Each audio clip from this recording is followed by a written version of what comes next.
Hi, hello, hi. Lot to do today, so let's get to it. So for today's check-in, we're thinking about subspaces, and we're thinking about a particular technique we saw with subspaces, and that is the parametrization technique. I'm going to do that twice, and then I'm going to briefly mention why the parametrization shows that something is a subspace.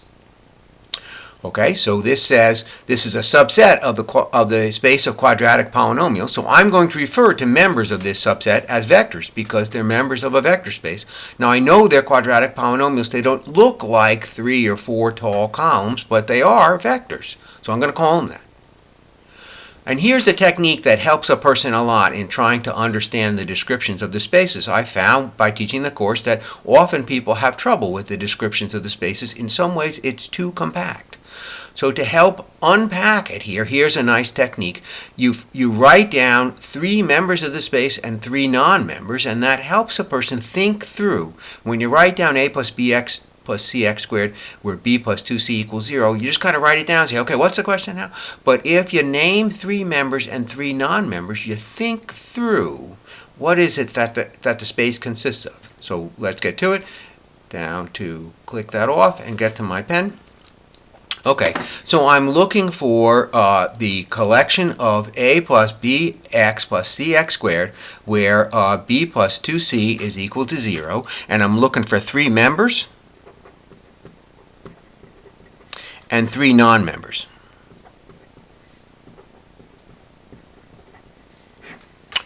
And I'm just going to take random ones. In fact, it's better to take random ones than it is to take special ones. If a person looks at the description of the space, a plus bx plus cx squared with b plus 2c equals 0, and says to themselves something like, well, 0, 0, 0 works. That's true, 0, 0 does work, but 0, 0, 0 doesn't help you think through what makes something a member and what makes something not a member. So since that's the point of the exercise, I'm going to pick kind of generic ones rather than special ones. Okay, so when I was thinking about what I want to write here, I wrote down a couple, and the first one was 5 minus 8x plus 4x squared. And I'm checking again that b plus 2c, so the coefficient of x plus twice the coefficient of x squared, does give 0. So that's right. So b plus 2c does give 0. And if you want to have a non-member, then you probably want something like 5 minus 8x plus 3x squared. That's a perfectly good quadratic polynomial. It's a perfectly good member of the set. It just simply, of the set of quadratic polynomials, but it just simply doesn't satisfy the condition that b plus 2c makes 0. So it isn't a member of the subset that I'm interested in. It is a member of the subspace. Okay, so another example, how about minus 2 minus 6x plus 3x squared. Okay, so again, a person sees something of a pattern here. There's no restriction at all on the constant term, no restriction on what the problem calls a, but you have some tie between b and c. They're connected in some way. b plus 2c is supposed to equal 0, so I have a minus 6 and a 3, just like I had a minus 8 and a 4. So for a non-member, you might have something like minus 2 plus 6x plus 3x squared. So I just simply do not have b plus 2c makes 0. I just don't. b plus 2c makes 12. So it's a non-member of this particular subset. Okay, well maybe a person says, I got it. But I'm going to do one more because it's better to overkill than underkill. And the example I had in mind was to change the plus and minus signs. So 4 plus 10x minus 5x squared.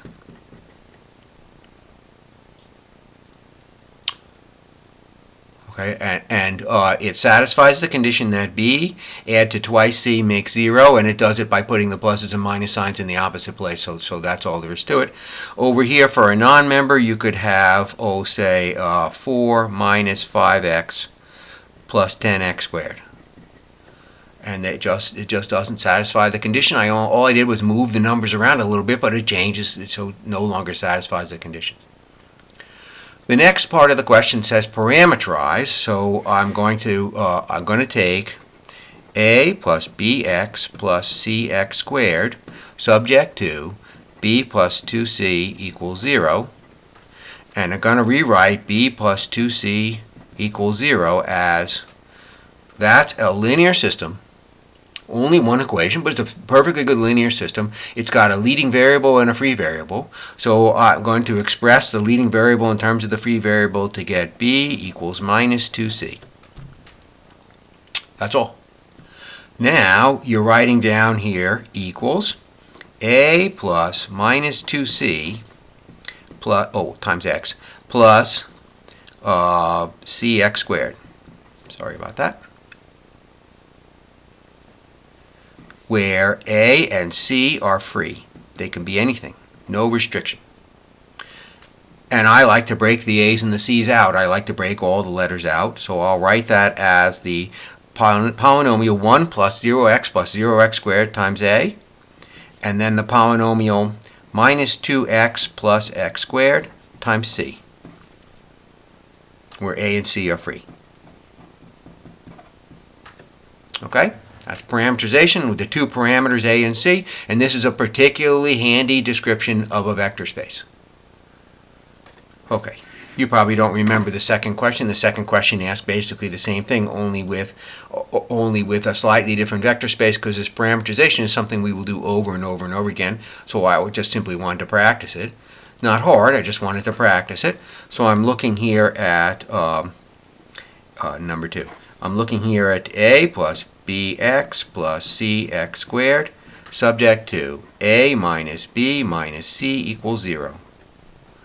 Again, linear system. It's got a leading variable and two variables that are free. We've done so many linear systems that a person is comfortable with this now. So I can write that as a plus bx plus cx squared, subject to a equals b plus c. And I can rewrite that as b plus c times the polynomial 1 plus 0x plus 0x squared plus bx plus cx squared, where b and c are free. B comma c are free. Boy, having some trouble with my penmanship today.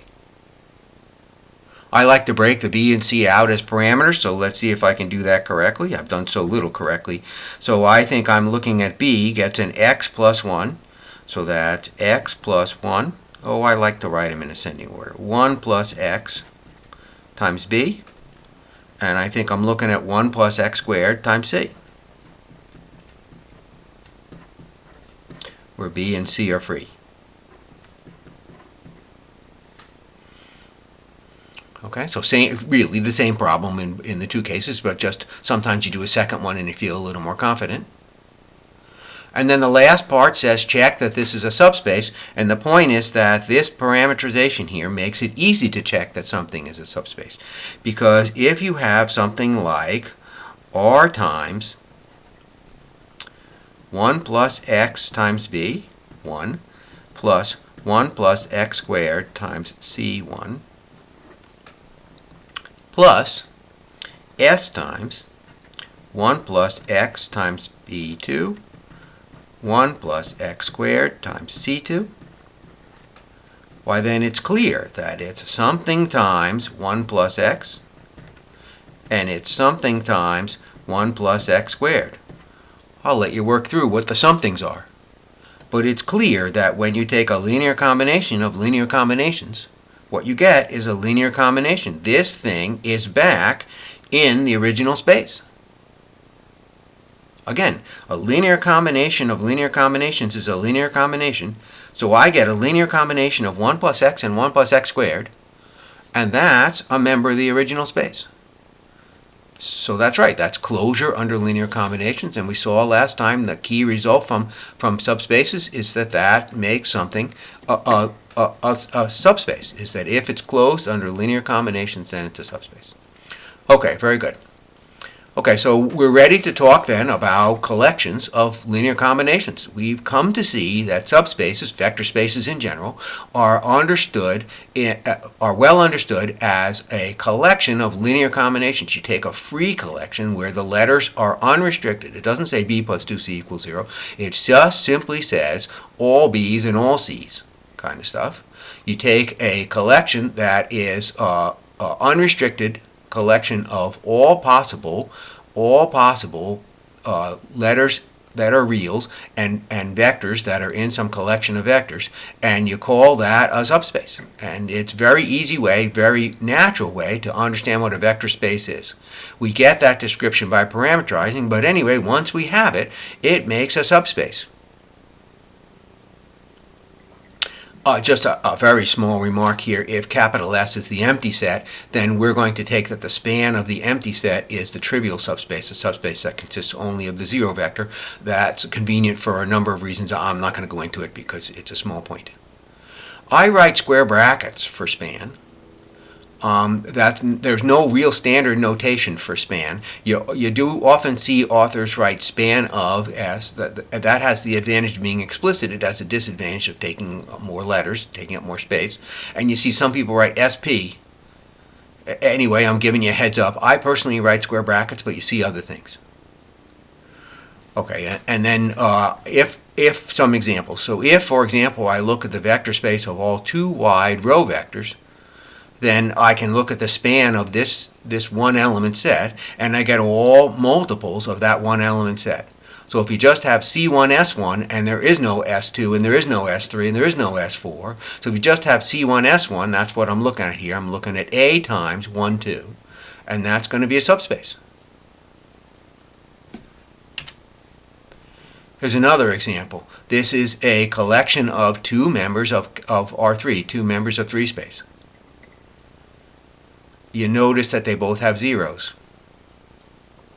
I'm going to assert that if you take linear combinations of 5 times this plus this, minus 7 times this plus 4 times that, 0 times this, minus 6 times that, if you take the collection of all combinations of S hat, that you'll get a familiar subspace. And the claim that I'm making is that the familiar subspace, the span of S hat, is the xy plane. And the answer is because if you give me a member of the xy plane, like 3, 2, 0, I can find a linear combination to give me 3, 2, 0. I can find a C1 and a C2 to give me 3, 2, 0, because put your hand over the third components. You're looking at a linear system. 1 times C1 plus 1 times C2 equals 3, minus 1 times C1 plus 1 times C2 equals 2, and you know, we've done enough with linear systems to know that we can solve that and get a unique solution, and we're home free. So this subset has a span, and just noticing the span is in fact the xy plane.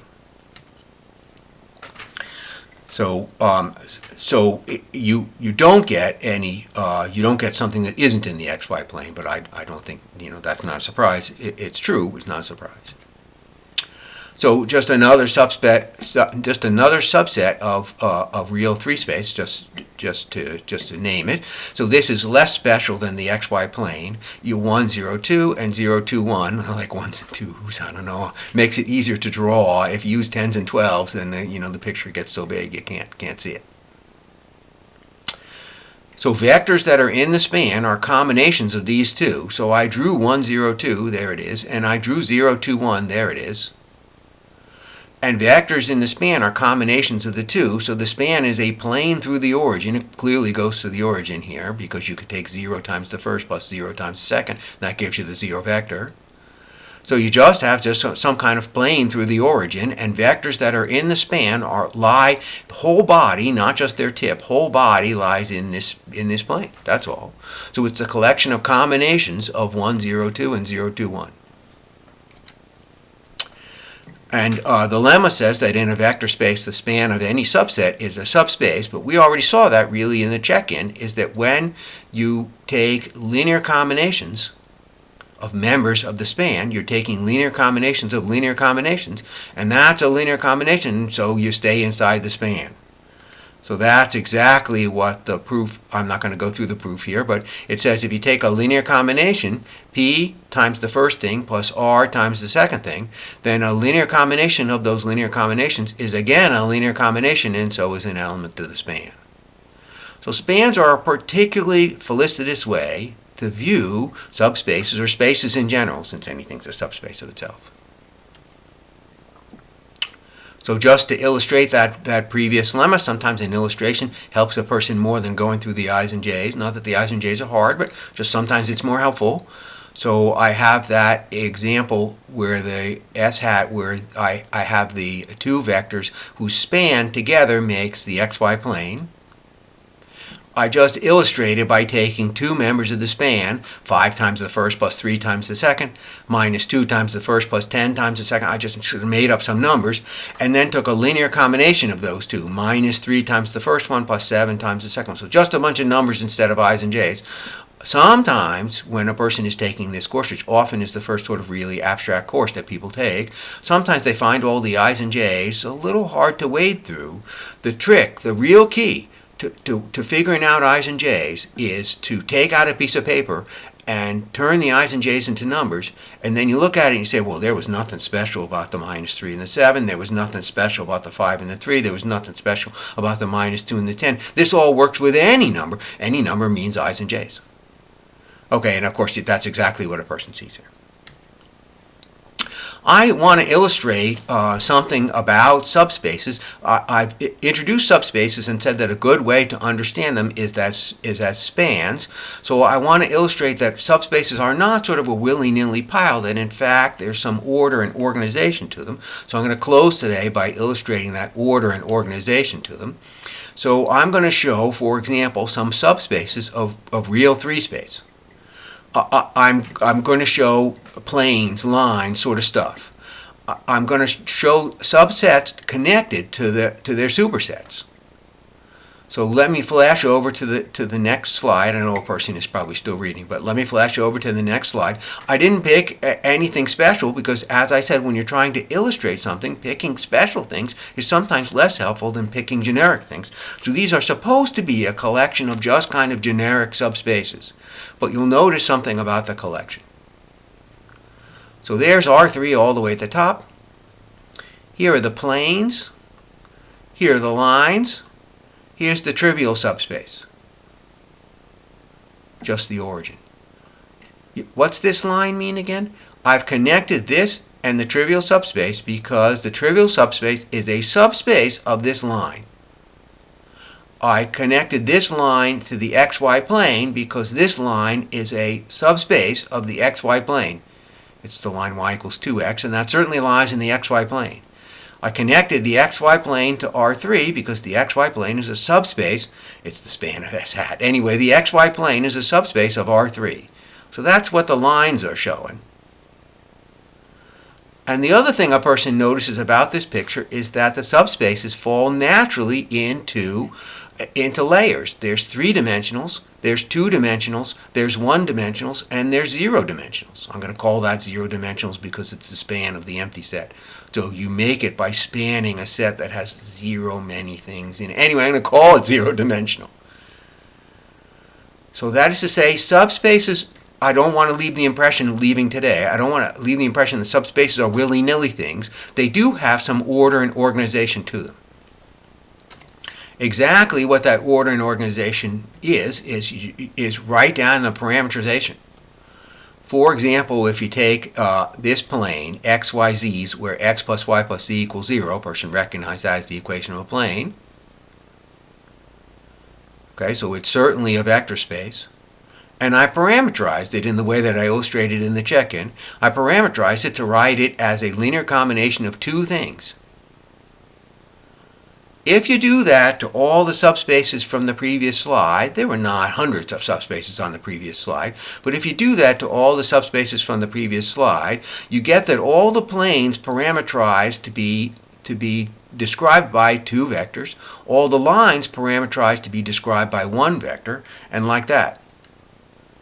Here's another plane. When I parameterize it, it's described by 2 vectors.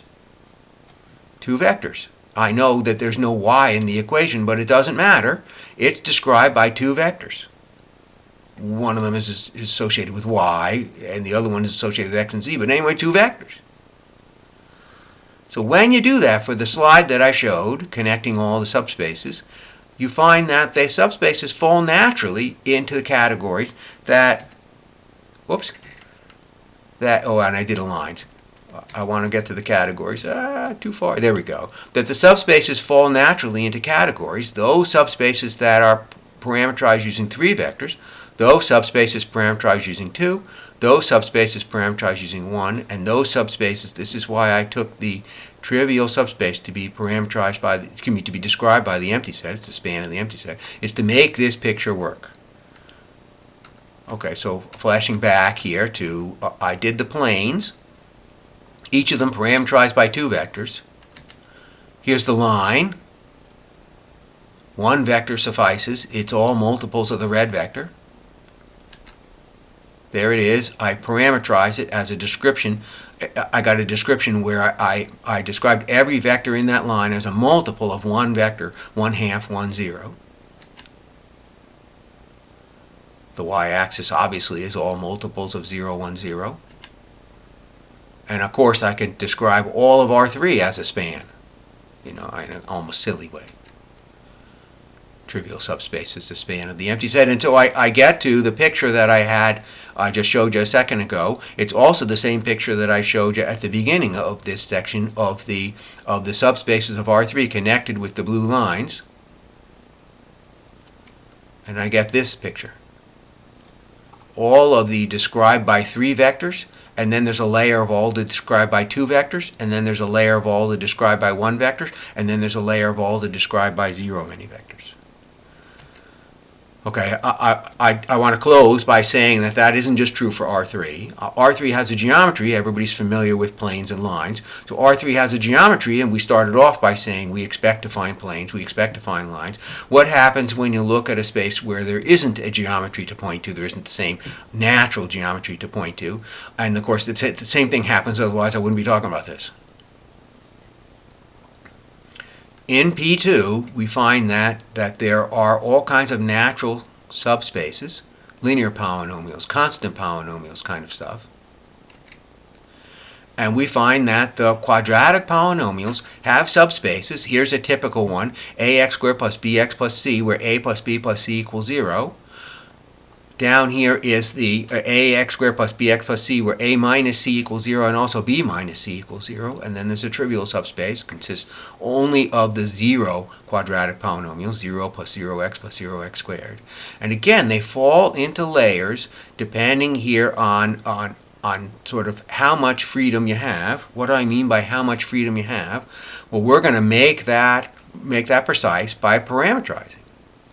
The top layer and the bottom layer are not especially hard. You can describe members of the quadratic polynomials by taking 3 different, I'm going to call them vectors because they're members of a vector space, 3 different vectors, x squared, x, and 1, and you can describe members of the trivial subspace. Trivial subspace isn't empty. It contains exactly 1, again, vector, 0, x squared plus 0x plus 0, and that's the span of the empty set.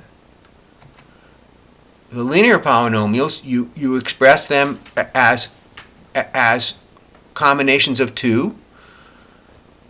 Constant polynomials are expressed as combinations of 1. If you have ax squared plus bx plus c, where a plus b plus c equals 0, you parameterize it and you end up with combinations of 2. See them there? B and c are free. Minus x squared plus x minus x squared plus 1. So this is just like the check-in. I end up with 2 parameters. So the spanning set has size 2. And similarly here, when I have 2 restrictions, I end up with a single vector in the description. The spanning set has size 1. So the subspaces of P2 also fall naturally into layers. The layer where you describe things as a combination of 3, the layer where you describe members of those subspaces as a combination of 2, the layer where you describe members of those subspaces as a combination of 1, and the layer where you describe members of those subspaces as a combination of 0. That layer, I understand, that layer may strike a person as a bit of a stretch. But anyway, there's no such thing as describing quadratic polynomials as combinations of 1 1/2. That just doesn't happen. So, again, summary, what we're seeing here is that quadratic polynomials, real 3-space, 4x4 matrices, whatever it is we look at, vector spaces are most naturally described as spans. We get a description of as something as a span by parametrizing. It will be the case that we're interested in the number of members of the spanning set. That will turn out to be an important number because it illustrates the structure, shows you what can happen. You can't have 2.5 members of that set. So there'll be something about those sets that we're interested in.